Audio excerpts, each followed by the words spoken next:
Hi అండి. Time 1 o'clock అయింది కదా, నాకైతే ఫుల్గా ఆకలేస్తుంది. మా పాపను పంపి ఇంటి పని అంతా చేసేసుకుని రేషన్కి వెళ్ళాను కానీ అక్కడ పని అయితే అవ్వలేదులేండి. మళ్ళీ 4 o'clockకి రమ్మన్నారు.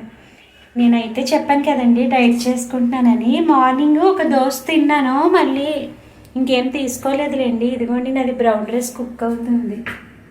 ఇది ఎప్పుడు కుక్ అవుతుందో ఏమో.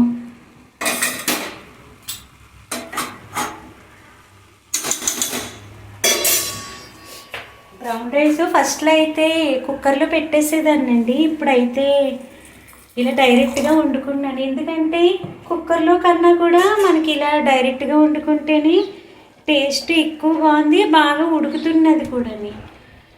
కుక్కర్లో కూడా పెట్టేదాన్ని కానీ కొంచెం గట్టిగా అనిపిస్తుంది, అందుకే ఇలా డైరెక్ట్గా వండుకుంటాను.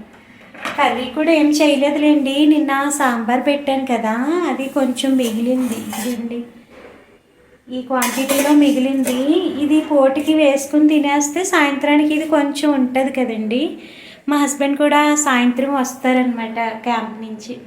సాయంత్రం ఏదన్నా కర్రీ చేస్తే అది ఇది సరిపోతుంది అని చెప్పి ఇంకా మా పాపకైతే కోడిగుడ్డు ఉక్కురు వేసి పెట్టేస్తాను అనమాట. కోడిగుడ్డు ఉక్కురు అంటే కొందరు కోడిగుడ్డు పొరిట అంటారు, కొందరు కోడిగుడ్డు ఉక్కురు అంటారు కదండి. నాకు రెండు అలవాటు అయిపోయి, మా మదర్ వాళ్ళ సైడ్ అయితే కోడిగుడ్డు పొరిట అంటారు, అత్తయ్య వాళ్ళు అయితే కోడిగుడ్డు ఉక్కురు అంటారనమాట. నాకైతే రెండు అలవాటు అయిపోయినాయిలేండి, రెండు యూజ్ చేస్తాను నేను.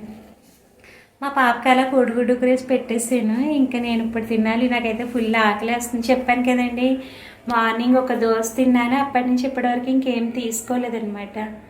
దానివల్ల ఫుల్ ఆకలి వేస్తుంది. దానికి తోడు రేషన్కి వెళ్ళి అక్కడ 1/2 hour వెయిట్ చేశాను కానీ నాకు పని అవ్వలేదు.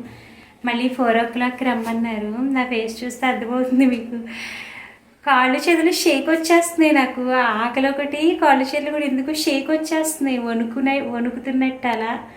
మరి అది ఏంటో అర్థం కాలేదు నాకు. ఊరి నుంచి వచ్చినప్పటి నుంచి కూడా ఎందుకో కానీ కొంచెం ఫీవర్ కింద, బాడీ పెయిన్స్ అలా ఉన్నదన్నమాట. అక్కడికి ట్యాబ్లెట్స్ కూడా తెచ్చుకుని వేసుకున్నాను, అయినా కూడా అలాగే